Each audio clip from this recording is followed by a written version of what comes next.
Welcome to Zero Brightness, a podcast about horror video games. I'm engineer and musician Ali Jafar, stationed in Minneapolis, Minnesota, and I'm joined by my friend and fellow musician James Woodard, all the way from San Antonio, Texas. Today we're talking about the Resident Evil 2 remake, as well as the series' bizarre development history. Along the way, we detour into old RPGs, Sega Genesis soundtracks, and a whole bunch of other stuff. Because we're both musicians, which means we both might be stupid. Hey, maybe that's what the title means. You don't know. And there's only one way for you, the listener, to find out.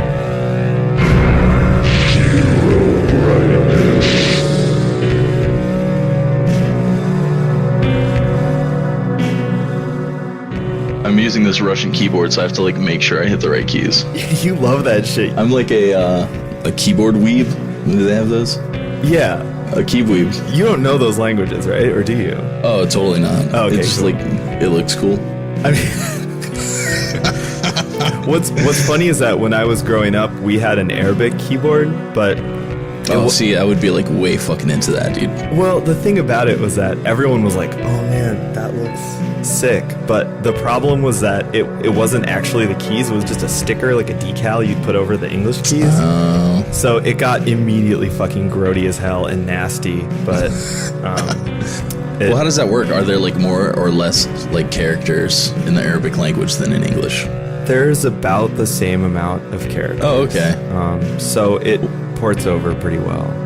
That's pretty lucky then. I never got the hang of typing though, because there's some nuance to Arabic that would make typing almost like its own thing, you know, as opposed to just writing it. Because writing it's really easy because there's just certain rules to because letters connect, you know? Right, yeah. That's cursive-y. Yeah, so it's kind of halfway between, cursive and maybe something more complicated, because there's languages where it's this symbol means multiple letters. It's not like that. It's still phonetic, but the letters connect and there's rules about that. And so when I was typing, I was like, I don't get how to tell the goddamn Windows 98 to fucking connect, not connect these two but connect this. So you would just write gobbledygook and it would be all wrong, and you're like, well, I don't care, I'm done. That's weird. Yeah It's a bit of fun though, I guess. The keyboard looks kind of cool. I mean, the keyboard looked dope before my nasty fucking 11-year-old Cheeto fingers got it all fucked. Well, I mean, I know where the keys. I don't have to look at the keyboard, so it doesn't matter what language it's in. I mean, my fingers know where to press the buttons. I'm like that until I start to think about that. And then I'm like, oh man, wait, what? Or until I get the password wrong once. Yeah. And then I get it wrong 12 times because I'm overthinking it. Yeah, for sure.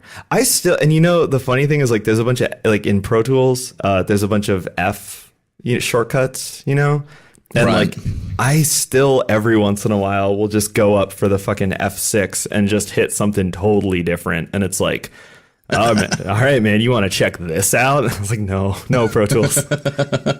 Some forbidden zone that you've never used. Yeah, it's dude, I don't quantize shit. I record every record like it's Black Sabbath. No. Close this window now.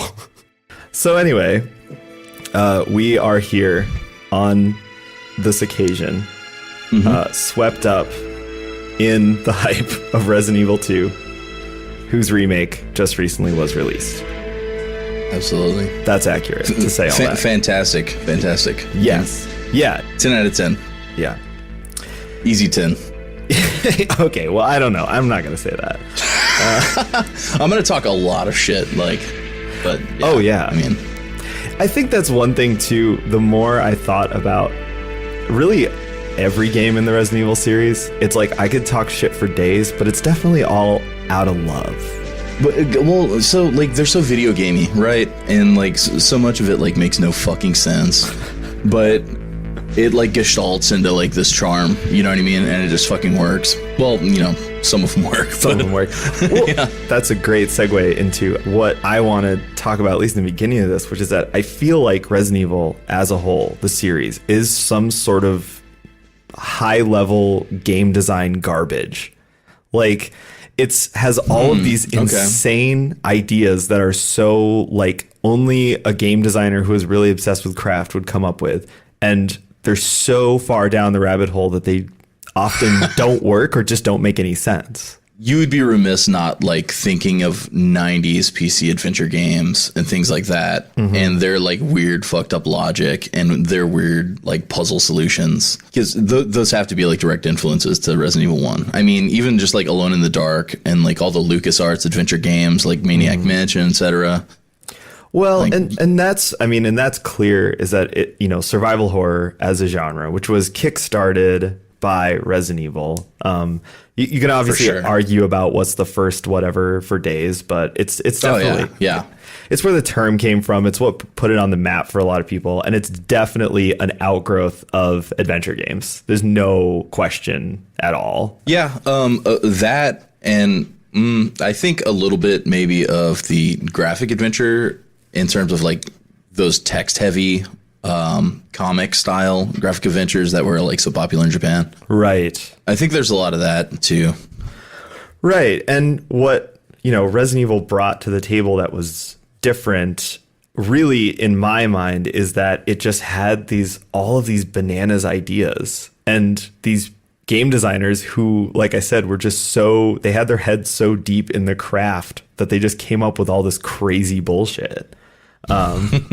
So to talk a little bit about the series as a whole, I wanted to frame it as this discussion of just how weird the development of all these games are, and like how weird these games are, and how fucking weird Shinji Mikami is. Like, what a fucking weirdo.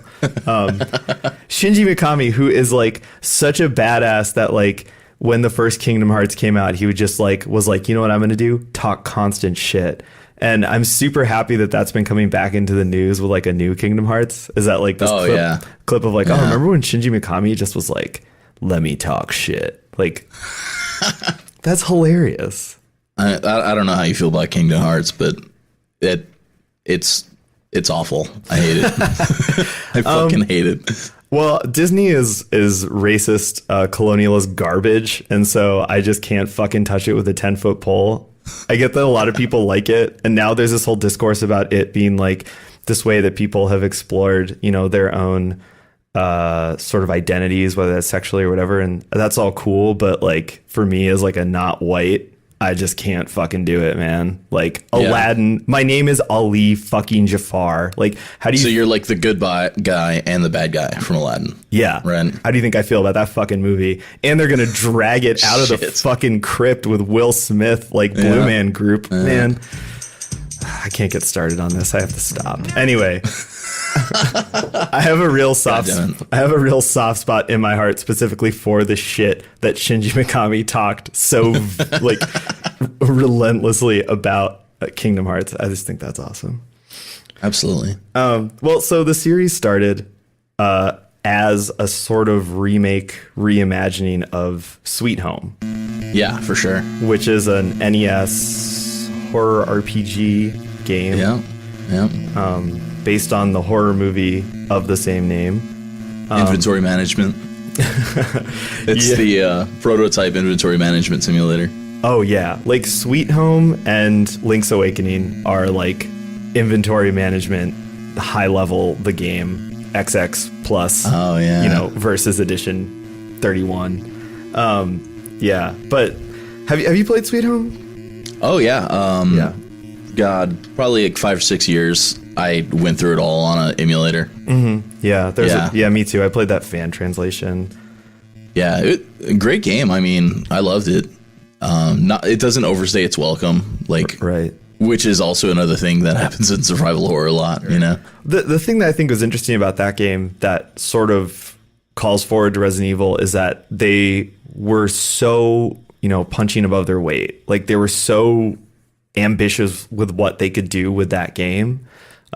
In terms of like, we're going to make a horror game on the NES.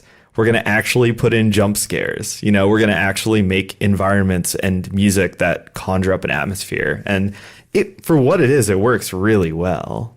Yeah, I remember getting caught by at least one jump scare, like the floor falls out or some shit. Yeah, the floor falling out. Yeah, which is it's like the window scene, but their version of it, you know? Yeah. Yeah, for sure. From Resident Evil 1, I mean. Yeah, the dogs jump through the windows. Yeah. But yeah, Sweet Home is surprisingly, surprisingly good and surprisingly effective in the way that it actually creates horror, which I think is cool. Yeah. Well, I mean, a lot of NES RPGs are like hard to deal with nowadays, but I felt like Sweet Home was pretty manageable. Well, at least with save states. I use save states, so. Yeah, well, yeah. I mean, that goes without saying.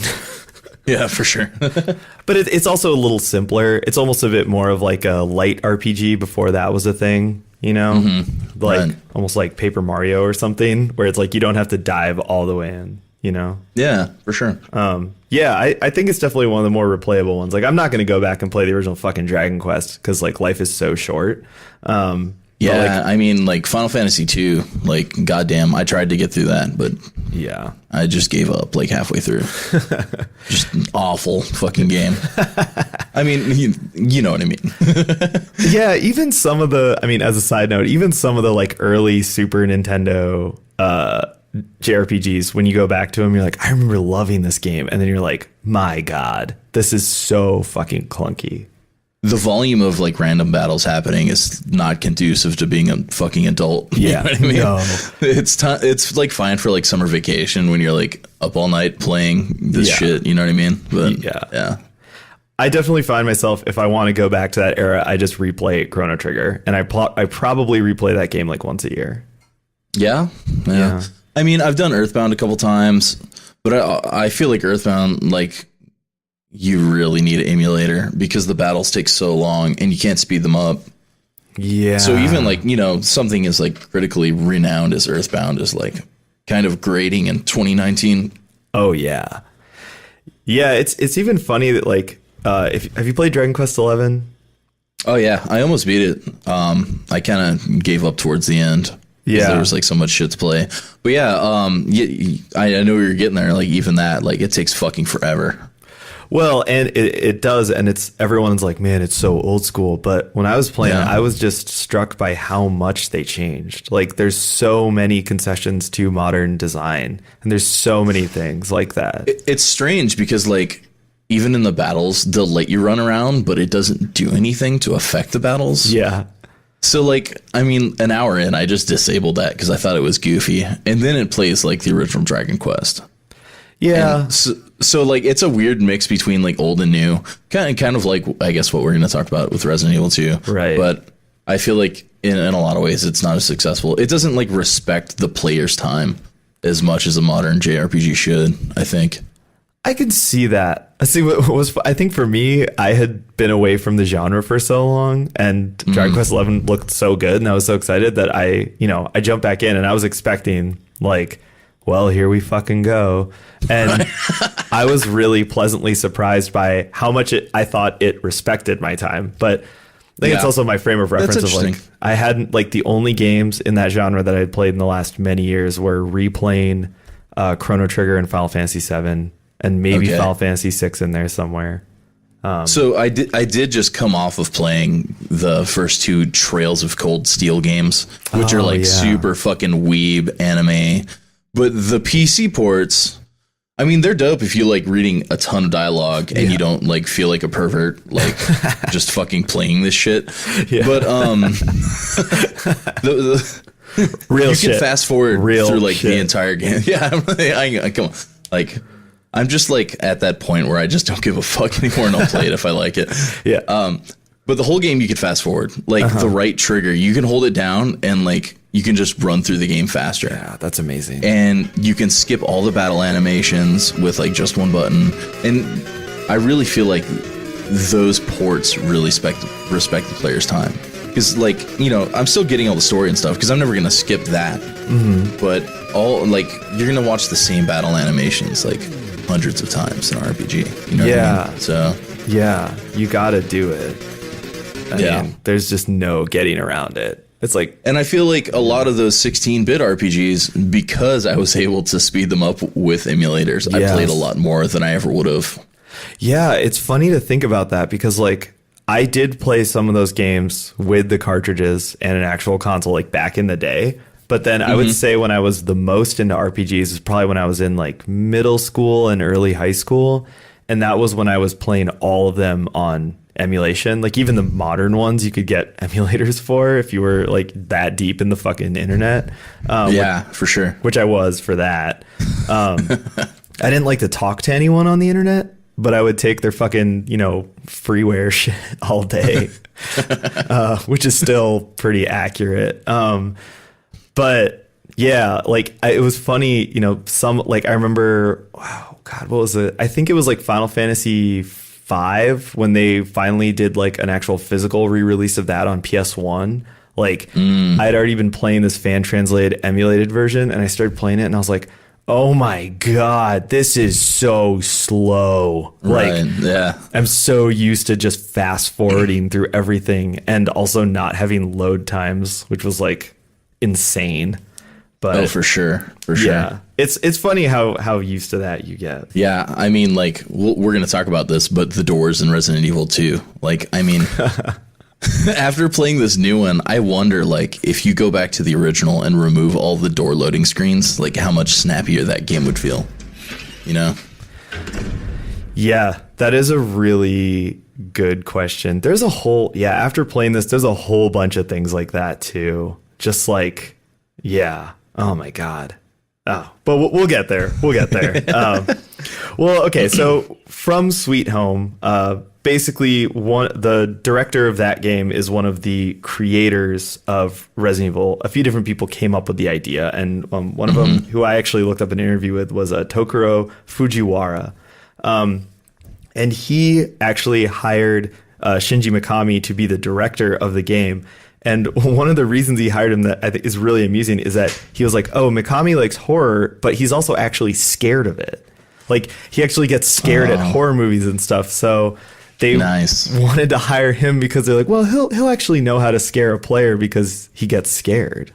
Right. Yeah, that's great. And it also, once again, like it just points to the weird logic behind these games where it's like, not like, let's get these like dudes who are just going to come up with fucked up shit. They're like, no, let's get this guy who's scared of shit. And then like, he'll scare the player. The original Resident Evil, also Shinji Mikami has said that he didn't want it to be a series. He just envisioned it as this weird little project that they were going to just see if they could mix up like zombie movies, action games, and adventure games and try and make something successful. The game also started the series tradition of iteration by having multiple versions of it, at least in the ideation stages. Like it was originally supposed to be first person, and it also was once again like reaching way beyond their means and trying to make something that the PS1 at that time just simply couldn't handle. Which is how we got the fixed camera angles, how we got the door loading screens. Right. There's just so much in Resident Evil 1 that really set the tone for what the rest of the series would be like. And a lot of it was just situational bullshit, I mean, there were very few PS1 first-person games that could pull it off at all. I mean, there were games like Tecmo's Deception that were in first person, but that was a very blocky, like, cube area based game. Yeah. And I mean, there was like Medal of Honor late in the system's life, but that was like a Steven Spielberg thing or something, That was a big tech thing. People are like, right, holy exactly. shit. I remember feeling that way too. It was like, oh, it's like GoldenEye, but it looks way fucking better, Right. Or like Kingsfield. I guess Kingsfield was an early PS1 first person game. It's first person, very slow sort of RPG. Yep, and it's From Software, developed and published by From Software. 1994. That's what I was going to say is that I think that would have been the closest to what we would have gotten from a PS1 first person Resident Evil, and that game does not have the production value and presentation of Resident Evil. Not even fucking for sure. close. That would have totally sucked. I mean, yeah, like Kingsfield is cool as it is, as just like a depression simulator or something. Yeah. Well, I mean, like, I can imagine something like House of the Dead or something, like, but even if you look at the first Sega Saturn House of the Dead, that game looked like total shit. And it's on rails. I mean, you can't turn around and look around. Like, right. I'm sure geometry is like disappearing behind you as you go. You know what I mean? Oh, yeah. Well, and it's interesting too, because like, so this would become a theme that basically every game that Mikami did for the PS1, basically up until the kind of PS2 mid-period PS2 GameCube, he would always complain about the hardware limitations and not being able to do what he wanted to do. Like, I remember reading an interview in like EGM or something in like the 90s about Dino Crisis, and he was like, man, like the dinosaurs were supposed to be smarter and there were supposed to be fucking trees everywhere, and like, man, it just sucked. Like, but in like a polite Japanese way. Well, they got the camera to move in Dino Crisis. Was that 2? The camera wasn't static anymore, but the first Dino Crisis was still static camera. And it looked like shit because of it, too. Dino Crisis looked significantly worse, or the second one. Yeah, it's interesting that, like, a lot of the choices they made, and once again, this is kind of what I was saying earlier, there's also, like, game design stuff where it's easy to pick on it now, and people now, especially, it seems like, to dunk on the tank controls and just be like... Oh, yeah. They're fucking awful. But at the same time, when you look at the design for the time and the hardware and what they had available to them, it's like genius. Yeah, I mean, Mario 64 came out in 1995, I think. Yeah. I mean, that set the real standard. But I think Resident Evil was pretty... But, like, I mean, even, like, Bubsy 3 came out after Mario 64. I mean, wow, I like that you've graced our first episode with a sick Bubsy 3D ref. Dude, it's a horror podcast, and that's like the scariest shit you can think of. Agreed. Well, I think the thing that's starting to bother me lately in the discourse, especially specifically around the Resident Evil 2 remake, is people being like, I've seen a lot of people saying, oh, you know, the tank controls made the game really scary. And I wish, you know, and I disagree with that. But I think the tank controls were brilliant as a workaround and as a way to give you a really well presented sort of high production value horror experience. They just couldn't have done it with a free roaming camera. Yeah, I mean, those pre-rendered backgrounds were like crazy expensive back then. I mean, it probably took like Silicon Graphics workstations like days to render those scenes. You know what I mean? Yeah. And multiple artists, you know, and yeah, absolutely. So you can think of it as a limitation, but it's really not. I mean, you can watch speedrunners play this shit fast. I mean, well, and that's if you like the genre, if you got into the genre, you got used to it. Like, I definitely at this point, if I pick up a game with tank controls, I barely notice. It's just like, oh yeah, it's got these. Okay, you know. Well, there weren't a lot of options for like the fixed camera controls. You could do something point and click, like the LucasArts games, where you click somewhere on the screen and then the character walks there. Right. Which, I don't know, that's really like, it detaches you from the gameplay. Yeah, it doesn't immerse you in anything like being able to actually move the character around, even if there is a layer between you and the character. Right. And then I think in the RE1 remake, they switched... So if you press right, you would walk right, which I think made a lot more sense. But then some people still preferred the tank controls. Right. Well, the RE1 remake, also, by the way, fuck you, Capcom, for making this now incredibly impossible to talk about, where it's like, which remake? God damn it. By just calling this game Resident Evil 2, you know? But yeah, the RE1 remake actually had a lot of different control options, and they did some weird things with them. Like, the original GameCube release is still, they're like tank controls, but they have all these subtle different manipulations to them, and there's some that are just so surprisingly different from the original controls, but it's still roughly the same, where it's like you have to accelerate and steer. But there was one I liked a lot where you would actually use the R bumper as your like acceleration. Weird. That one was great. It was like you were playing Mario Kart with zombies. It was pretty dope. Isn't that when they also added like it would like snap to aim, so you wouldn't have to like steer left and right to aim your shotgun? Yes. So that was great. Yeah. Yeah. The RE1 remake is still one of my favorite games ever, and yeah. We'll talk about it a little bit later, but I think it has a similar approach as the RE2 remake, even though it's a vastly different game, you know? But to go back to kind of the original series, after Resident Evil 1, you know, it was a hit, greenlit a sequel, and This also kind of continued the trend of there being multiple versions of each game due to iterations in development. Famously, the Resident Evil 1.5. Which I was like super looking forward to when I was like 12. Yeah. They even put out like previews and like EGM and shit, I think. Oh, yeah. No, there were tons of screenshots. There is a build that people have, like a kind of janky build that you can look up on YouTube and watch some playthrough of. Yeah, some dude put together like half whatever is left over of that game. It's pretty cool. I mean, it is cool. What's super interesting to me about it is that the reason that it got shit canned, because it was pretty far along. I mean, to be shit canned, you know, they had actually done a lot of work on it. And what happened was that they had basically hired like a script doctor or like the video game equivalent of a script doctor to come in and clean up the scenario and what was going on. And they were looking at it and they were like, what the fuck is this?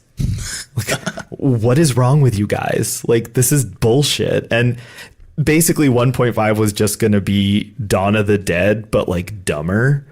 And so this guy or this person, the script doctor type figure was just like, nah, fuck that. And so they rewrote the whole scenario and then they ended up having to basically make a whole new game. I'm sure, you know, same engine, a lot of the same assets, but one of the protagonists is different. The police station, I think, was just going to be like part of it, and then it became, you know, most of the game. Things like that. But once again, I just think it's so fascinating that, you know, Resident Evil, it's some of the, you know, biggest and best games of all time, you know, from the outside, but from the inside, they were just like, whatever. Like, fuck this. We'll just do whatever, you know? Yeah, I mean, development hell is always 90% of times like a really shitty game comes out of development hell. But I mean, then you get something like RE2, which is like a total masterpiece. And it's probably only like a masterpiece because it went through development hell and got shit canned. Well, one of my coworkers taught me this term that I will now probably totally misuse, but I believe it's called agile project management. You know, so it's like, I feel like that's how they develop these games, was just like always being on the move and always being able to roll with the punches. So if they were like, something isn't working and they bring someone in and it's like, do this, even if it's totally redo everything, they'll do it. And I think that's cool. And, you know, it gave us Resident Evil 2, which is a fucking masterpiece.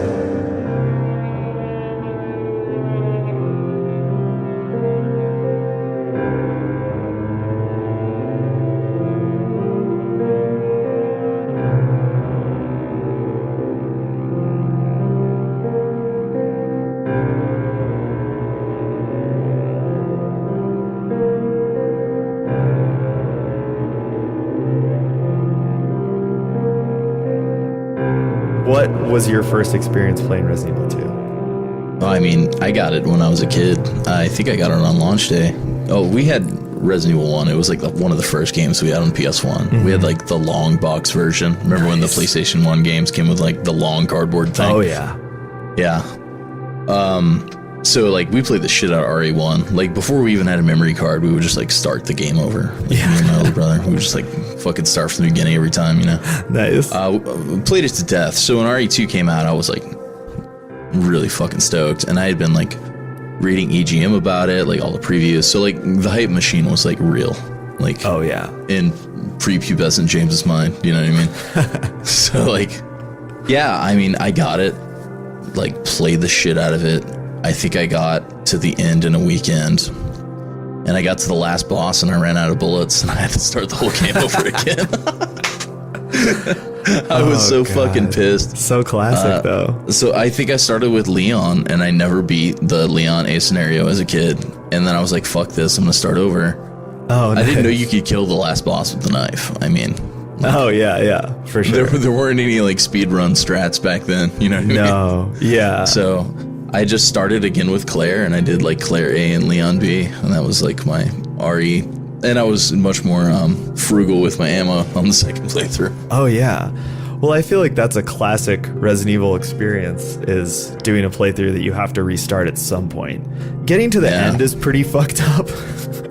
I will say that, but That's one thing I actually liked about the Resident Evil 1 remake is when that game came out, I hadn't played a Resident Evil game in a while, and I bought that and played it, and that actually happened to me like really close to the beginning. And I was like, oh really? Oh shit, like I had to remember how to play those games. But yeah, that's a classic move. You got to kind of remember which hallways are wide enough that you can just like leave that zombie just chilling there. Yeah, exactly. Yeah. I love that shit. My zombie management in RE2 Remake was much better on my second and third playthroughs. Oh, yeah, totally. Well, and they made that, I think, more of a challenge than in like the RE1 remake, you know? Right. Or it's just kind of like burn it. Burn all of it. Yeah. Yeah. Yeah, I actually played Resident Evil 2 originally kind of far after its release. I played the N64 version. Oh, really? Yeah. I was going to ask if you had ever played that version because it seems like so few people did. Yeah. I didn't have a PlayStation. All my friends did. So I played the first Resident Evil game on like at my friend's house, and I fucking loved it. And then when RE2 came out, I was super excited because the commercials were so fucking sick. Yeah, for all those commercials were dope. Dude, that was the era of fucking sick video game commercials. Wasn't that Romero that did those commercials? He did one commercial for Resident Evil 2. Oh, okay. And that's amazing. And then there's also like the one that I saw when I was a kid. It was just a normal commercial. I mean, it just had cutscenes from the game in it and the cool music. And I don't know, that was enough. I was like, yeah. It was like that, and I thought all the Squaresoft commercials from that era were also amazing. It was the same thing. It was like, for sure. For sure. It's like we just put so many resources into these FMV cutscenes. Let's just chop them up, throw them in here, throw some music under it because music's also dope as hell. And then it's like, yeah, Parasite Eve. I'm gonna fucking buy that, or whatever. Yeah, dude. There was something like really special like happening in that era of gaming. Oh yeah. With these like big Japanese developers like Square and Namco, Capcom. Like what a great like couple years of gaming. Yeah. Oh, absolutely.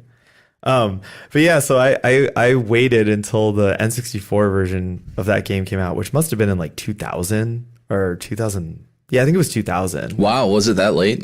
Yeah, it's maybe 99, but I remember in 99 still seeing like previews of it and stuff because it was coming to the Dreamcast. The Dreamcast and N64 version came out around the same time. I didn't even know there was a Dreamcast version. Oh yeah, there's a Dreamcast version. Damn, yeah. So those are the versions I actually played because my friend who got a Dreamcast got that game too. So I played the N64 and the Dreamcast versions, and those versions are incredible. Like, is the Dreamcast version like the best one? I think so.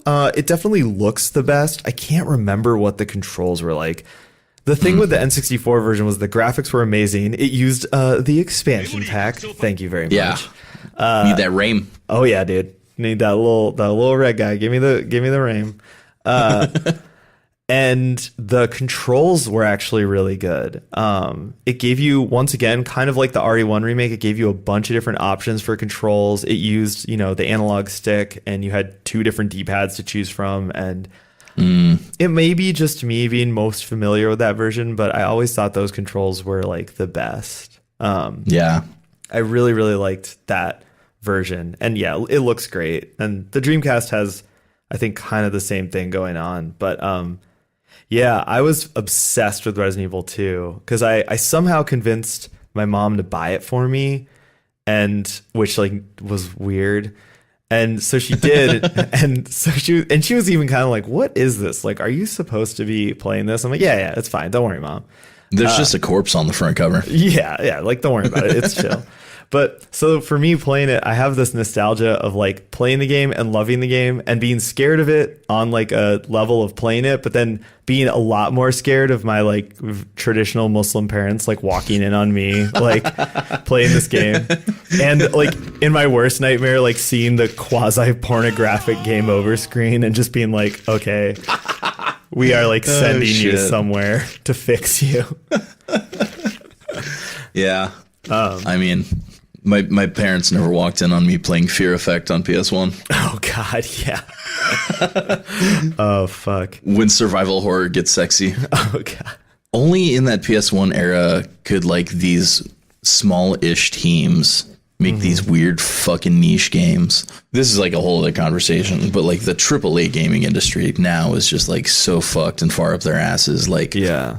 there's like no innovation. And I mean, like that era of gaming had like so much innovation. Yeah. And I guess like games on PlayStation were like cheaper to produce because Japan was just like spitting out fucking games. It was like a machine gun of like PlayStation 1 games coming out of Japan. So weird and fucking, so many niche games from that era.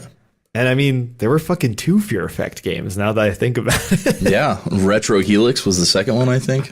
I think I played them both. Yeah. I watched a friend play them. Yeah. I had a friend that worked at KB Toys and he would like constantly be stealing PlayStation games. Oh my God. And so like he had just like a giant stack of like Survival Horror was a shit. So like we would either play everything or I'd watch him play everything. You know what I mean? Totally. Yeah. I remember like I got my PS1 right as they were sort of discontinuing the support for it. So I just went around to all the stores. You know, we had a Funko Land, we had a Software, etc. And I would just go and buy these amazing games for like $2. And so I just, with like fucking lawn mowing money, I was like going around and buying shit, which I later sold to start my recording studio. Well, I mean, emulators, right? Well, no, like I was actually really hyped about it. I was like, thank you, 12-year-old me, because like you bought this game that's now worth $200. Like, fuck yeah, bro. No shit. I should say I'm not a collector of literally anything. I just keep things if I need them. Yeah. Yeah, if I turn on my webcam, you'd see my like 300 Sega Genesis games behind me. Yeah, I just keep the stuff that I need. So like on the Genesis, it's like, well, I have to have a copy of Gunstar Heroes. And if I have that, for sure. Yeah. I'm probably good. I'm not going to go into it. There's so many great fucking Japanese Genesis games. Oh, yeah. Well, and eventually, you know, if we keep doing this, we could get around to talking about Splatterhouse and then just have like a fucking Genesis. Splatterhouse 2 and 3. Oh, yeah. And just have a Genesis like nostalgia-thon. Yeah, I mean, there was a couple really weird games. The Haunting, starring Poltergeist. Have you heard of that one? Yeah. Jesus Christ. Wow, that came out of nowhere, dude. Yeah. Fucking talk about weird niche shit that would never happen now. Oh, God. That game is really hard to play. Dude, I loved it when I was a kid. I saw through all of its like shortcomings and I loved it. Yeah. I mean, it's not like Bubsy level, but it is hardcore. But like we had the same thing where it's like if we got a game and we decided it was cool, we'd play the shit out. I mean, we loved Bubsy. We like legitimately fucking loved Bubsy. Cool Spot. Loved Cool Spot as a kid. Yeah. Me too. I had both Cool Spot games. I actually really like the second one, which is impossible to play and just actively terrible. What's that one? Spot Goes to Hollywood? Yeah. Yep. Yep. That was one of my earlier PlayStation games. Yeah. That was on PlayStation? Yeah. It looked better too. It had like better like pre-rendered graphics and shit. Like it fucking matters. I remember the graphics in that game were really good, but the music was really terrible. I think Dave Perry did the music. If I'm getting his name right, the shiny guy. Oh, no, weird. I'm getting that wrong. I'm thinking of probably Tommy Tallarico, maybe. I don't know. I remember that game. The music, the compositions weren't bad, but it just had this real like muddy poop tone to all the music. It was just super like depressing. As a kid that grew up with the Sega Genesis, like I can empathize with your bleeding ears. Well, now I love it. I love that FM synth harsh bullshit sound. I like it more than the Super Nintendo chip. I mean, I don't know what the Japanese developers were doing, but Sega of America like definitely didn't get like that fucking sound pack or whatever, because the Western developers did not know what to do with the music chips in the Sega Genesis. You listen to something like Shinobi 3 or like Thunder Force 4, and it's just so fucking dank sounding. But then you like put in like Sonic Spinball or something, and it's just like really bad. A chainsaw to your ears. Yeah, well, you know, there is one notable exception, which is Maximum Carnage, starring Spider-Man, featuring the music of Green Jelly. So, I forgot about that. That shit sounds great. Best digital guitar tone of all time. Hey, Guar was in the Beavis and Butthead game. That's right. Oh, shit, dude. Yeah, that's real shit. And then there was Rock and Roll Racing that had a bunch of shit, like Black Sabbath and Golden Earring. Yeah, we looked those up. I think it was at work. We looked those up not that long ago because someone was like, "Do you remember this game? Was this real?" And I was like, "Yeah."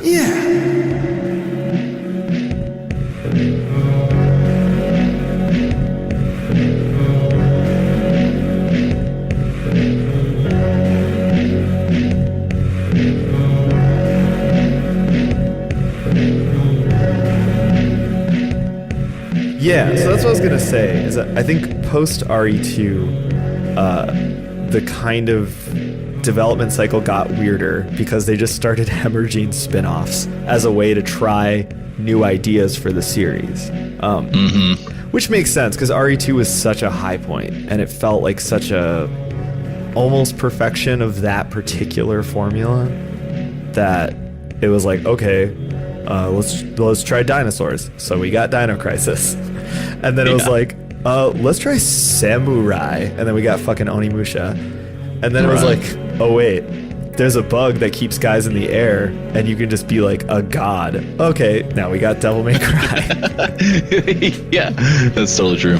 And then we got Code Veronica, which was like, what if Resident Evil 2, but also Die Hard, but also something dumber, you know? And I love that game, but it's really ridiculous. Well, I mean, Code Veronica is like really like the real Resident Evil 3, you know?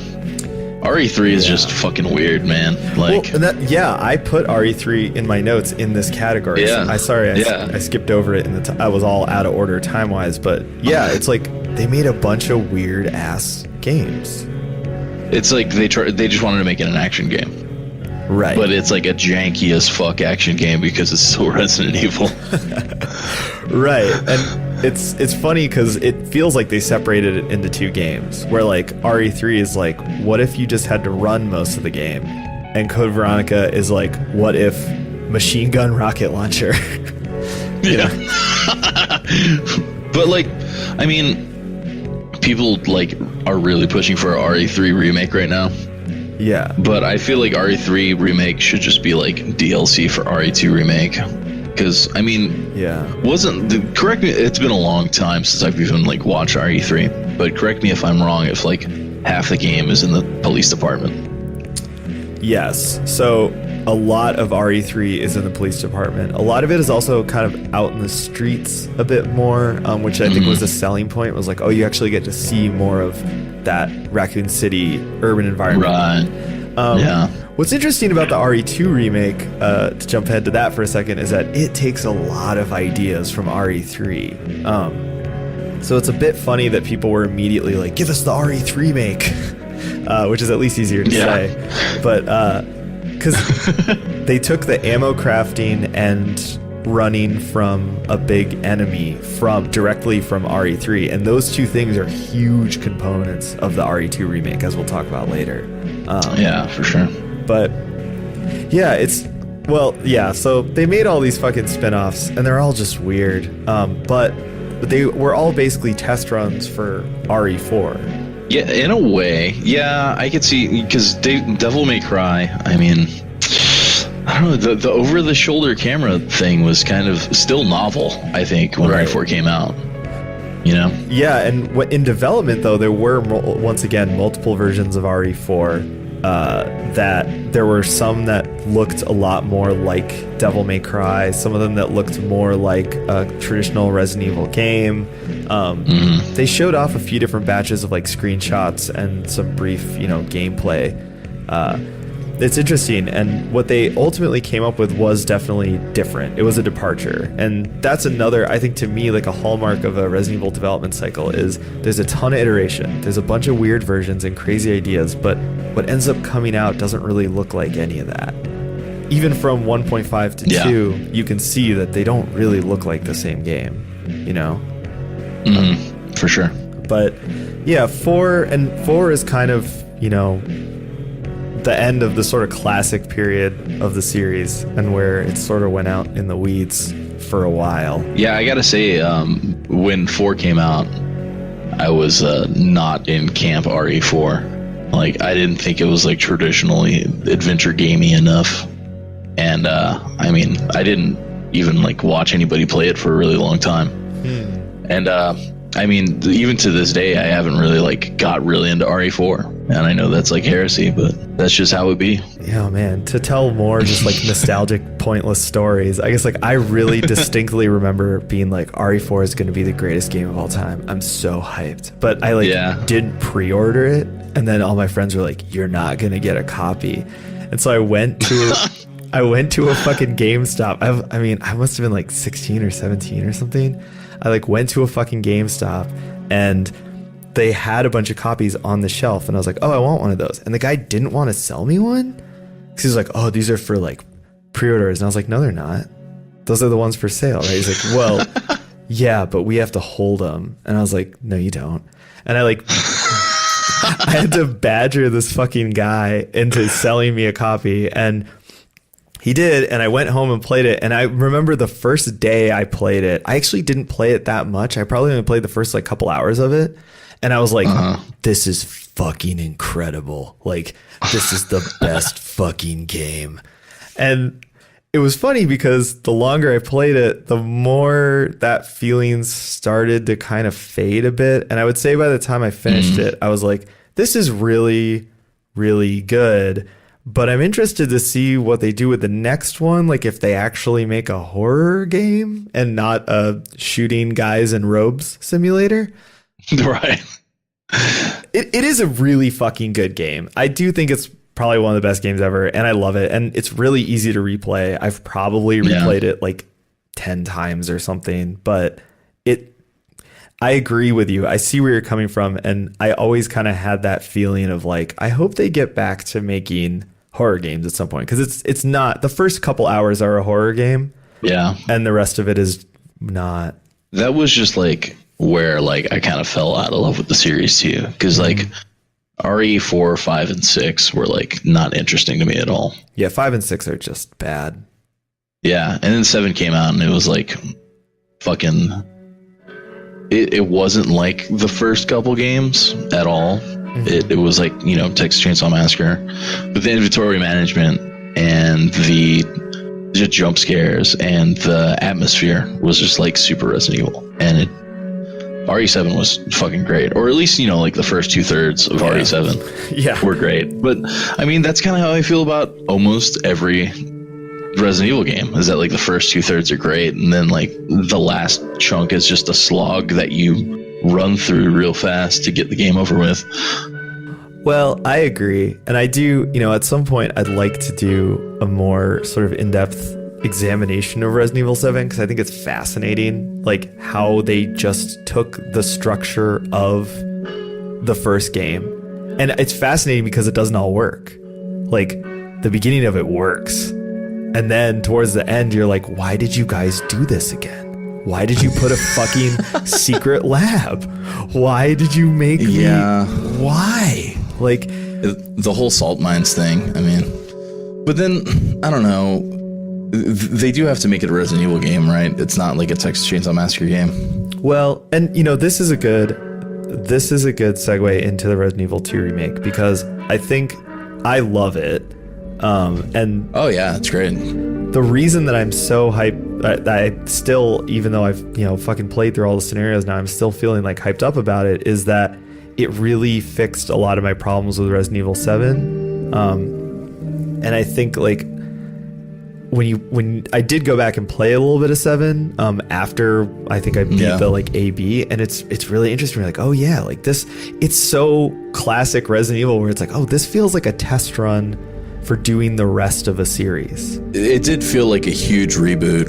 Yeah, for sure. It was like putting a defibrillator on the whole series, you know what I mean? Right, but specifically with the uncertainty that metaphor entails, where it's like, well, maybe he'll wake up, I don't fucking know. You know? Right.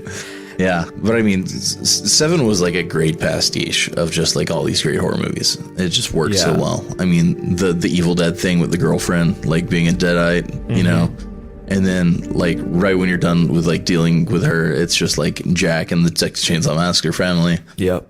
And it's so good. Yeah, up until you, I think, leave the second house, it's perfect. I have no even, and that's like another thing too, is like one of my problems with the end is it gets a little more action heavy, and I don't really think the combat in that game is very good.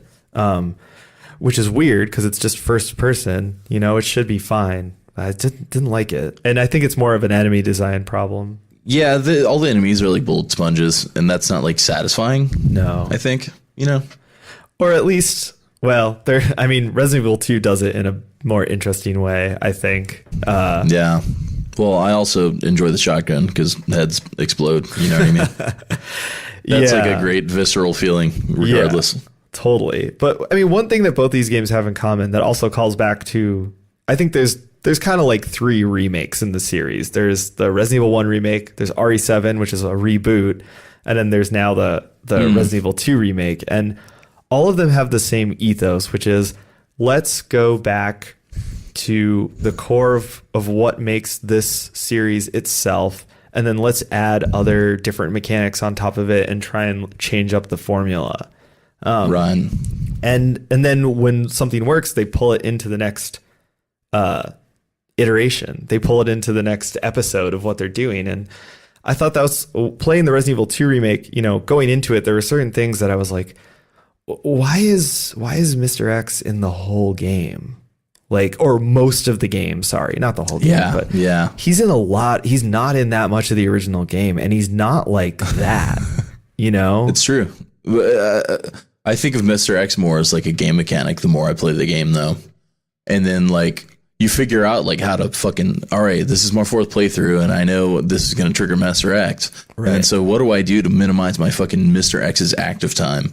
And I do all this other shit around that, and then I finally trigger him, and then I like do exactly the things I need to do, and then I'm, you know, in the next part of the game.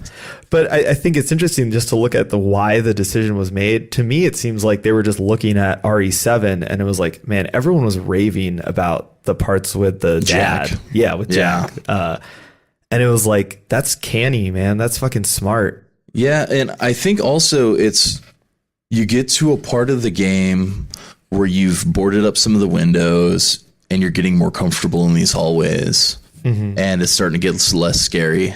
Yeah. And, you know, you're comfortable doing your little runs, your little item runs, running back and forth to your little safe spot. And then they just fucking throw Mr. X in, and he's like, I'm going to invade your fucking safe space. You're not safe anywhere. And even when I'm not here, you're going to hear me like stalking you. Yeah. So totally. Like right when you start feeling comfortable in RPD, like they throw Mr. X at you, you know, it's fucking brilliant. I hate him, like, and like that's why I know how to, like, you know, I played through the game 4 times. I know how to like minimize my Mr. X time. I did have a really funny experience with like I had 2 back-to-back playthroughs. I think it was my like Claire B and Claire A, where they were flip-flopped, where like in my Claire B he was super aggressive and he was everywhere, and then in my Claire A, I think, because that playthrough was weird, like I hit some weird glitches, like stuff would desync sometimes. Oh, weird. And I think I had a weird glitch where he was just like super chill. That sounds great. It was really funny because I had just done the Claire B where I had just he was everywhere. Well, he just shows up so early in the B scenario. Yeah, like, if you're not true. Careful, you can like straight up like trigger him 5 minutes into the B scenario, and you're just like fucked for like an hour. I did do that. That is what I did. Yep. Yeah. I'm cool. Well, so just to back up for a second, I guess, and just so Resident Evil 2 remake, basically they went in and they completely rebuilt the original Resident Evil 2, and, you know, to use a term you used earlier that I think is perfect, they kind of made a pastiche of all of the most well-loved Resident Evil mechanics. So it has the story and the setting and the general pace of Resident Evil 2. It has the over-the-shoulder camera of Resident Evil 4, but it has the sort of freedom of movement in combat that Resident Evil 7 had. And the inventory management's like directly from 7. Yes, and it's in the same engine too. So if you liked 7 and you're familiar, it's immediately likable. Like just little things like the font is the same, the menus look the same, stuff like that. Yeah. I mean, a lot of the animations are the same. Yes. Like Leon cutting the tape on the electrical box. Yep. That's like straight from RE7, you know? Yeah. So they sort of made this mix of all of these different elements of the things that people like about Resident Evil 2 and made a new game out of it. A lot of the things they brought over, some of them are, what you'd expect, and some of them are kind of surprising. So the scenarios return, which if you haven't played the game, it basically means that there's two main characters, and in a given playthrough, you can either play one as your A scenario and one as your B scenario. The A scenario is longer. It's a little bit more involved in the story, and they're sort of your main character. The B scenario is shorter. It intertwines with the A scenario. Yeah, a little bit shorter. It intertwines with the A scenario, and it's just overall like a different take on the same events. And I don't know if it references them as this in this game, but in the old game it was A and B. So Leon A means you played Leon first. Leon B means you played Leon second. Right. And I think it's canon. Claire A, Leon B is canon. Really? Yeah, that's what I've heard. That's what the nerds on Reddit all agree to. Well, I mean, because Leon was disc 1, right? So yeah. I think most people defaulted to Leon A because Leon was disc 1 in the original release. And I think Leon A, Claire B is better, personally, in this game, for sure. Well, I thought it was cool having Claire, be like, hey, you stay with the kid. I'll go take care of this mess at the end. That's Claire B. Well, and so Claire is a badass, and Leon is like a rookie. And when you play whichever character you play as your B scenario, it's harder. It's way more intense. For sure. And that's the character that fights the last boss. I feel like Leon's easier. Yeah, exactly. But the last boss isn't really like a real last boss. No, it's more like a cutscene. Yeah, it's a cutscene where like you poke a thing in the eye. Yes. But I think to me, it felt way better to have Claire B. Yeah, so it's funny to hear that. And also it's like on the menu, Leon's the one that's first, just like in the original game, Leon was the first disc. Right. So unless you pointedly were like, oh, I want to play as Claire, like you probably just popped in Leon because it's disc 1. But right, for sure. Anyway, I just wanted to kind of get that explanation out of the way, because I realized at some point playing this where I was like, I actually don't know if I've seen the A and B notation in this game. No, I think it says first and it says second. It doesn't say A and B. But everyone who knows the original game calls it A and B, because in the old game it was actually referenced in the save files A and B. Anyway, so the biggest change in this remake is that there are no longer the fixed camera angles and tank controls of the original, which is, basically when you'd move from one screen to another and the camera angle would change, and also the orientation of the character would change. So you had this really clunky system for moving around the game world. Now it's just fully open. And you think that would make the game easier because you wouldn't be able to like hide, or you'd be able to see everything around you. Yeah. But really, I mean, with over the shoulder camera, your field of view is still pretty limited, and the game uses a lot of tricks to still like have zombies like jump out from behind you. Right. And I was really impressed with the changes they made to make the game feel scary while having this totally different style. The zombies are the big one. Oh, for sure. Yeah. Like, they are fucking great. Like, I was really impressed. The zombie destruction is really great too. Like, you can tell that the character models have like a sub skin underneath that's just like all fucking meat. So when you're like shooting at them with shotguns, like chunks come off, and you can see like that sub skin of just like muscle and gristle and shit. It's really cool. It's nuts. Like, just like, man, someone had to model all that. That's fucking crazy. And I mean, all the face models are incredible. I mean, we're gonna get to all the characters, I guess, but I mean, fucking all the 3D scanning that they did for the faces is just great. No, totally.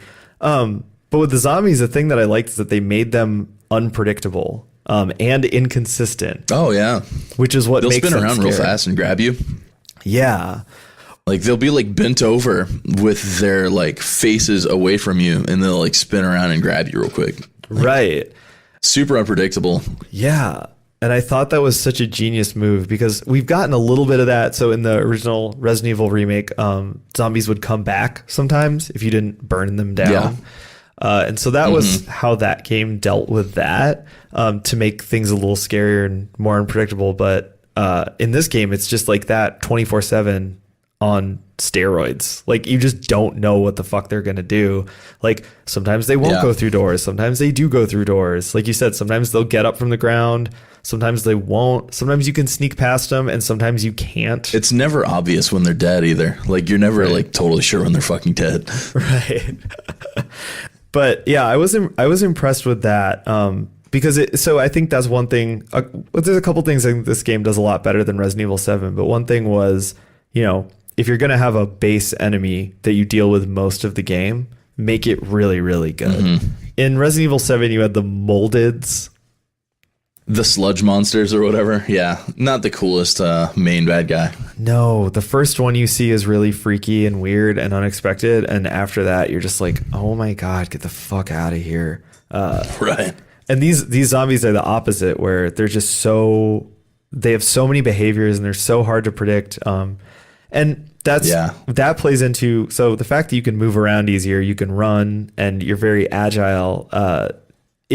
Like you said earlier, you'd think it makes the game easier, but because they made the zombies more unpredictable and faster and a little harder to deal with, it actually has the opposite effect, where it's all this kind of game of like risk management and like rolling the dice of like, am I going to try and run through this hallway, or am I going to fight these guys? And it works really, really well. And it makes the control scheme work really well. Yeah. And once you're on your like third or fourth playthrough and your like skills a lot higher, you learn how to like cheese them with like stuns. I mean, you just like shoot them in the knee twice and run past. Yeah. Yep.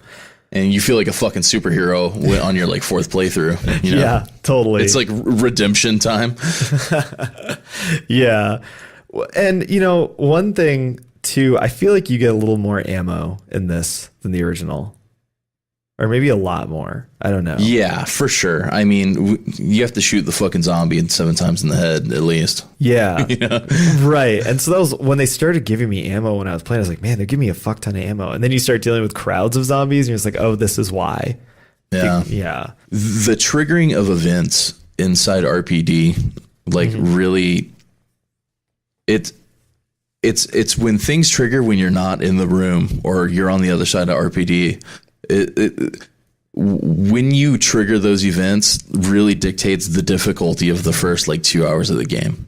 Oh yeah, totally. Because really early you can trigger the helicopter to hit the side of the building. Right. And when that happens, all the zombies in the East Wing wake up and they start coming through the windows. Yeah. Totally. So like if you board up all those windows before you trigger the helicopter to hit the building, like that's smooth sailing. Right. But if you don't do that and you like flood the East Wing with zombies that you haven't cleared out, you're like completely fucked. And you're probably going to run out of ammo for that little section. Oh, you know yeah. what I mean? Totally.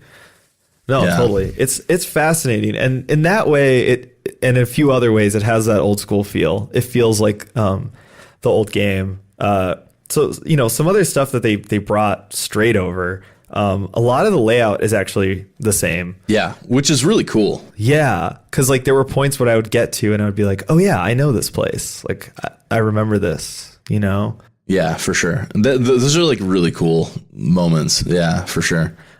They also brought back, of course, a lot of the items. So you're using herbs and you get mostly the same weapons, although they act really differently. The whole inventory system is like super like 1996, like 1997. Right. The fact that you can't drop items, or when you do drop an item, it just like disappears from existence. Like, yeah. I don't know if a young kid would like pick this up and be like, what the fuck just happened to my ammo? You know what I mean? Because that seems like such an antiquated thing in 2019. Right. Know? And that's one of the things I really like about this game is it's so confusing. Like, okay, so the first 2 reviews I read of it, I loved what was going on in these reviews. Okay, the first review I read was the Kotaku review, which was like, this game is just so old fashioned. Like the person liked it. It was a positive review, but it was just like, God, it's like 1998 all over again. And then the next review I read was the IGN review, which was just like, man, this game, it's like it's not 1998 at all. It was so funny because I think it gets to the core of what is so cool about this game is that it is simultaneously a 1998 simulator and nothing at all that could have ever been released in 1998. I mean, they modernized exactly what they needed to modernize. Right. And they still kept it gamey enough that it's like a really engaging game. And, you know, it is that item management simulator. It is like the health management simulator. It is like, okay, I know these events are going to trigger when I do this thing. So let's, you know, clear out these rooms at this time. So like, it's a stress management simulator in a lot of ways. You know what I mean? Like if you just pull all the horror away, like the what are the game pieces moving around? You know what I mean? Yeah. It's very Diner Dash. It's basically Diner Dash. Yeah. My favorite example of that, like something that's right in between a modern feature and a 1998 feature, is actually the lighting in the game. Like, the lighting in the game is insane. I did want to talk a little bit about it. Yeah, just in terms of like technical stuff, like the lighting is great.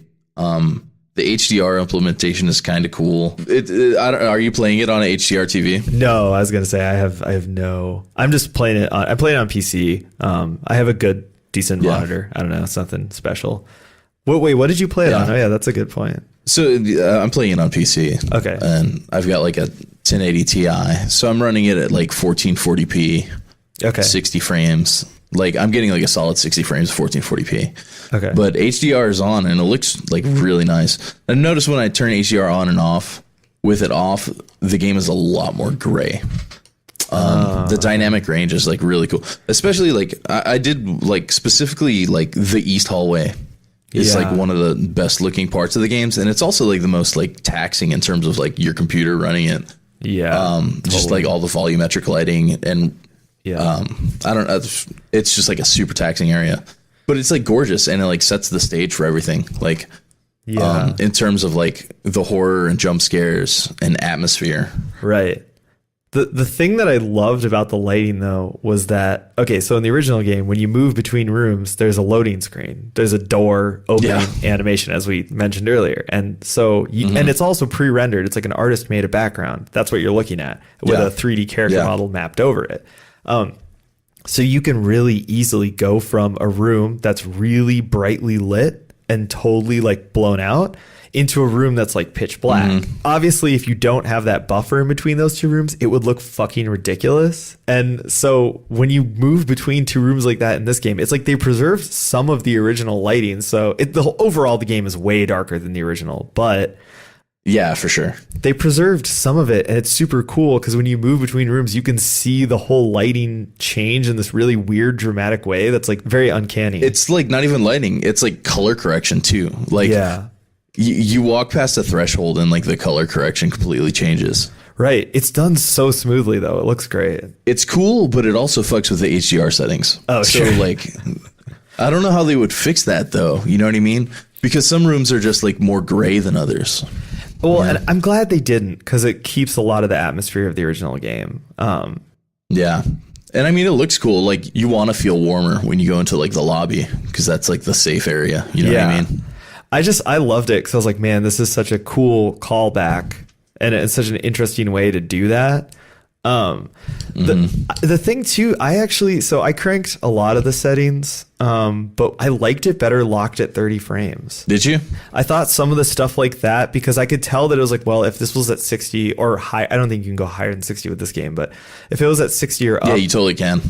Yeah, I think it's got an unlocked frame rate. Oh, okay. Yeah, yeah, you're right. But I was noticing when I had it just at 60 and it was staying solid, but like some of that stuff just looked really weird.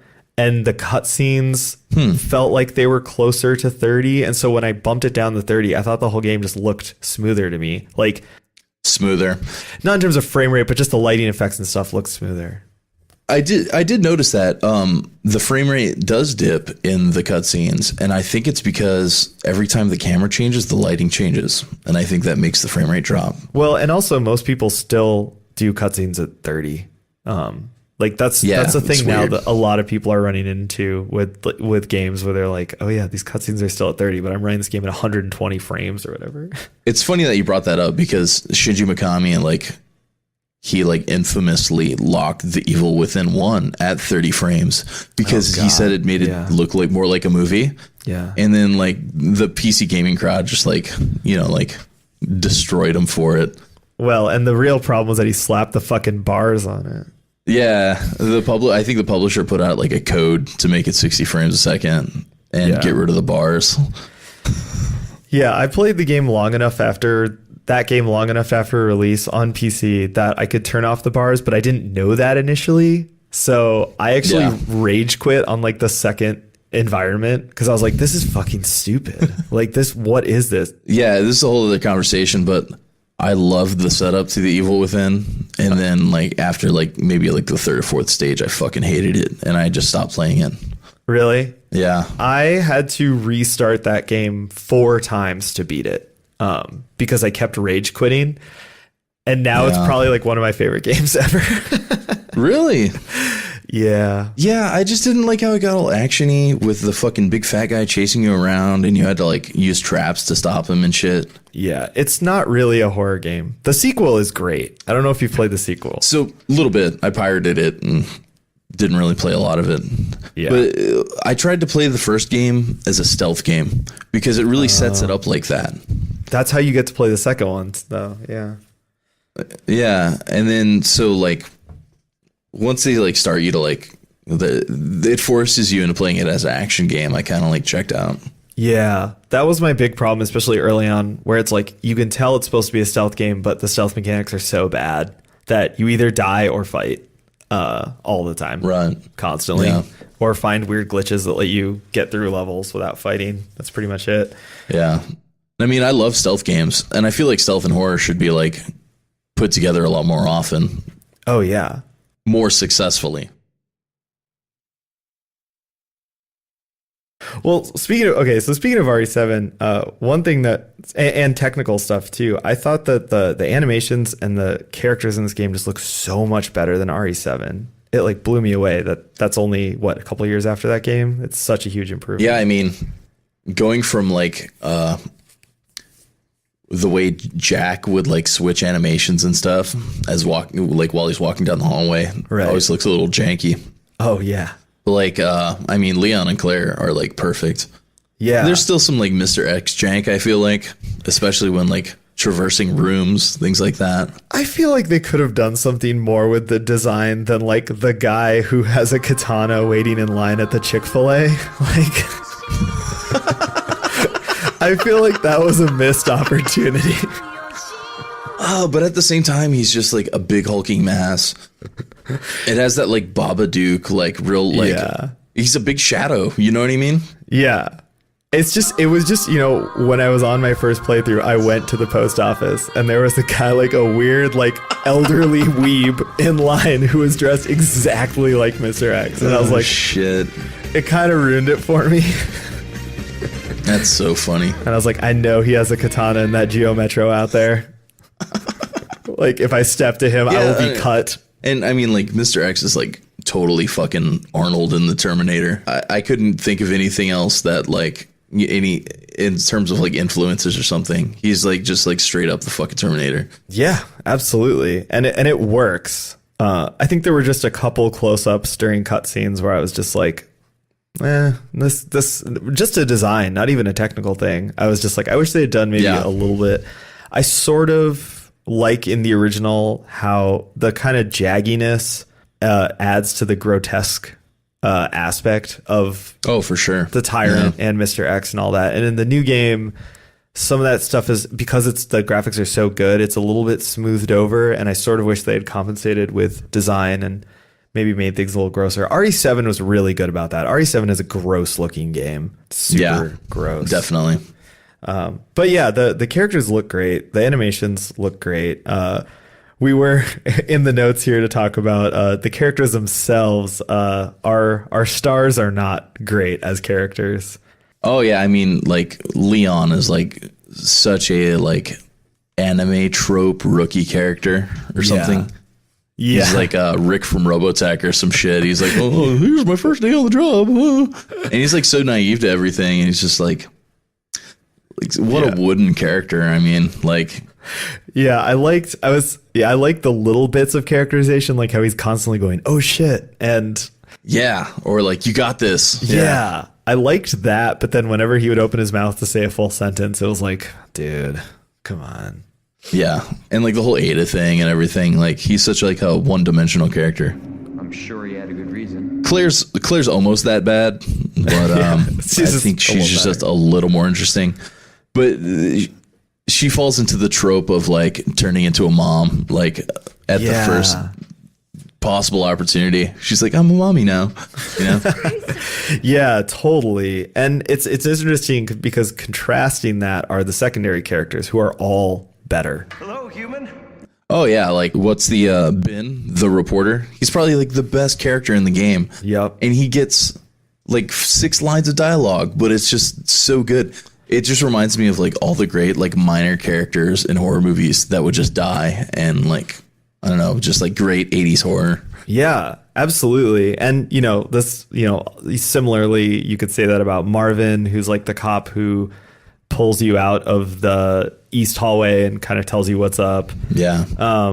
And then, the best acting in the game, I think, is the gun shop owner who's in the game for 2 minutes, you know? Yeah, for sure. And I mean, I really feel like a, Night of the Living Dead basement scene kind of thing. Yeah. Like if the guy from Night of the Living Dead wasn't a total piece of shit, you know what I mean? Like the little just like slice of life and like this like shithole that's going down. Like it was perfect. That was a nice surprise to me because I was sort of expecting just normal Resident Evil bullshit where it's like, yeah, okay. For sure. Go here. do that. One thing that's interesting point of comparison between the two games, because the game lets you pick between them, is the soundtrack. Oh yeah. So like the original soundtrack is a fucking classic, like all-time classic, great, cheesy, over the top. It sounds like a Full Moon Features movie, like straight up. It sounds like fucking Puppet Master 4 or some shit.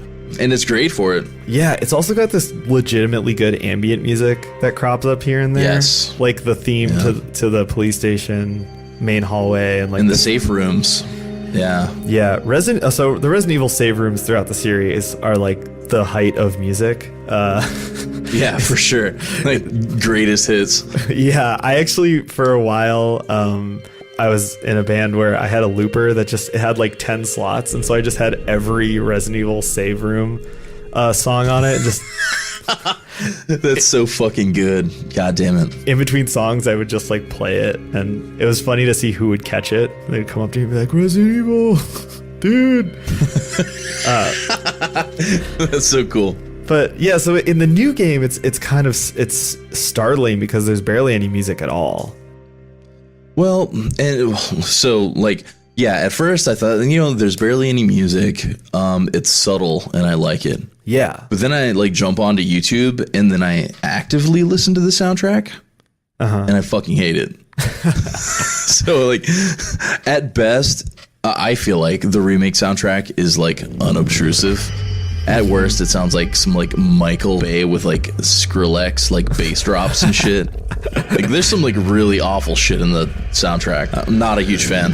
Yeah, well, and it's funny because I'm playing Breath of the Wild, and that has a really minimal soundtrack, but every time music plays, it's incredible. Oh, it's so good. Yeah. Yeah. With this game, it's like it has the same amount of music probably, where it's like not very much, but when it starts playing, it's either just there and you can ignore it, or you're like, oh yeah, that's bad. That's actually not good. But the vintage soundtrack, like, I mean, I'm surprised it works so well in a modern game. It works, but it so just fucking well. nails it, and it makes it feel like a Saturday night fucking popcorn movie. Yeah, and it's so good. I love it. Well, especially since I love like straight to VHS, like 90s schlock, you know what I mean? Oh yeah, totally. I mean, I do too. And I was super blown away by how well it worked. Cause like I turned it on for my second playthrough and I was like, I'm going to enjoy this nostalgic aspect, but I think it's going to be weird and jarring and not work, but it totally worked. And I was like, yeah, it does. Man. It's great. this kind of should have been the default, maybe. Like, It totally should have been the default. Like, okay, I get it. I get why you like get rid of like the title screen, like Resident Evil thing, but like the soundtrack's just so good. yeah. So another thing, I mean, I guess that's one thing I can shit on this new one a little bit. I gotta get my shit on here, you know. Another thing though that I'm totally gonna shit on is that they didn't improve the differences between the scenarios, and they may have actually made them worse. Totally worse. I hate it. I played through the game like 4 times, and I like really wanted more shit to follow up. Yeah, there's several plot holes. There's huge plot holes that they introduce with this version, mostly around Annette Birkin. Well, all I'm gonna say is that Ben didn't have to die because Ada had that fucking thing the whole time. Yeah. The little Batman tool thing. Oh god, that thing. Also, that's not even in my notes, but fuck that little Batman tool thing. That's so stupid. Yeah, so in Leon's story, Fucking Capcom. 0 out of 10. you play as Ada, and she has this quote unquote hacking tool that's literally just like a magic wand that makes stuff start and stop. And it's so stupid. So stupid. Yeah. I hate it. Did you get, so there's a part where you get locked in an incinerator and you have to use it to escape. I got fried the first time, like super deep fried. Yeah, the first time I got fried because it's like a stupid, like, those puzzles are like kid puzzles from like edutational games. Yeah. Is that what it's called? Edutation? Edutainment, yeah. I like edutation way better though. I need to get my education. Yeah. Yeah, man. No, it's pretty dumb. I hated those puzzles. I hated every single one of them, and like it made the Ada scenario like significantly less cool because of it. Yeah. Well, and another thing with the puzzles, I was curious because some of the ones in the original game are really doofy and they're just block puzzles, and I was curious to see if they would cut those, and they did cut most of those, but they kept in this stupid fucking chess piece puzzle, and they make you do it in. I already complained to you about this over Facebook, but like they make you do it in every scenario, and it's so dumb and boring, and it's a fetch quest, and it just adds like 20 minutes maybe to each playthrough, and it's like, oh, it's just one of those things where it's like, cut this, keep it in the first scenario, and cut it from all the others. Yeah. But it does force you to go through like the scariest part of the sewers, and what a great area that is. That I agree with. Yeah. When you're like, because like you're so disempowered at the beginning, you're like running past all these John Carpenter the things. Yeah. And then you go solve that puzzle, and your reward for solving the puzzle is a giant fucking flamethrower, so you can deal with those John Carpenter the things as you run back. Yeah. Right. And you use like 100% of your fucking flamethrower ammo doing it. But like for that moment, you feel like empowered to kill everything. You know what I mean? Yeah, totally. No, I do love that part, but yeah, fuck that chess piece puzzle. It annoyed the piss out of me. If there was a whole list of things that I would have hoped they would have fixed, I think the differences between the scenarios being more balanced and better would be one thing. And they actually just made it worse. Yeah, I mean, it bothers me that like Mr. X dies early in the Claire scenario, but he's like still there in the Leon scenario. Yeah. I wish there was more linking across them. Yeah. Because like, okay, like when Ada gets stuck in like the trash compactor, like Star Wars. Yeah. Fucking like in the timeline, what happens? Like Leon lets her out, and then 10 minutes later, the little girl gets stuck in there. Like, and then like Annette has to explain herself like twice. Like it doesn't make any sense. It's almost like they meant the B scenario to replace the end of the A scenario rather than it running concurrently. That's the only explanation I can personally come up with. It kind of feels like a ROM hack or something, like a Zelda ROM hack where they move all the items around. Yes, it's definitely the Resident Evil 2 Master Quest, 100%. Exactly. I also one other thing that it's in my notes just in all caps as dongle, because I was like, they couldn't fucking think of enough dumb things for you to collect and stick into keyholes, so they were like, oh yeah, USB dongle. And I was like, oh my God. For sure. And in 1998, the dongle wasn't really a ubiquitous thing yet. I mean, very rare to find a USB dongle. My life as an audio engineer who works in like a bunch of different rooms, my life is like dongle hell. So like I can say that In 1998, it was not dongle hell. Another word I have in all caps in my notes is just burger, and I don't even know if I have to say anything more than that. What is this burger thing? Okay, so in the PS1 era, there were a lot of video games with FMV cutscenes that had terrible direction, like really bad direction. My two favorite examples. I am familiar. Yeah, I know you are. And my two favorite examples are, number one is the ending of Final Fantasy VII, which just like kind of farts into the end of the game, you know? It's just like, what? Like it just ends. And I think it's supposed to be dramatic, but it's just poorly directed. And so you're just like, I just play this game for 200 hours and then that's what I get? Like, fuck you. But the other best one is the beginning of Resident Evil 2, the original, because it literally just starts and it's almost like you turned on the TV 15 minutes into a shitty USA original zombie movie. It's this guy just going, why'd he bite me? And then he crashes his car. Yeah. And so I was actually wondering about that, where I was like, in this new one, are they going to fix that? Because it's terrible. And oh, yeah. They did. Burger. They fixed it, but the way they fixed it is to open the game with just a shot of a fucking ultra detailed CGI burger. It reminds me of the beginning of like Big Trouble in Little China. Yeah, totally. God. But it's just, it looks so gross. And it's a great burger. Yeah. And the dude's like chewing it and he's like chewing it all loud. Yeah. It's really funny. Like, it's just so, it just like right away started with a laugh, which I was like, you know what? Good job, guys. Yeah. It also highlights how fucking great the face models are. Yeah, exactly. And the writing, because he goes, sounds like my wife. Yeah, that shit was great. It's just like right away. It's like, yep, you're still here, asshole. Yep. Like, yeah, it's still 1998 somewhere, you fuck. And the game ends with a trucker too, with like another stupid moment. Oh yeah, that whole ending is pretty like USA original movie. Yeah. What? Sherry's like, so you guys are like my parents now, right? And they're kind of like politely like, hell no, motherfucker. Like, what? Yeah. Yeah. It's a classic. I mean, yeah. That kid was like really defusing the sexual tension there. Yeah. Yeah, or just making sure it never, ever, ever happened for anyone, which is also a cool thing to do if you're like 11, you know? Yeah, that ending was awful in retrospect.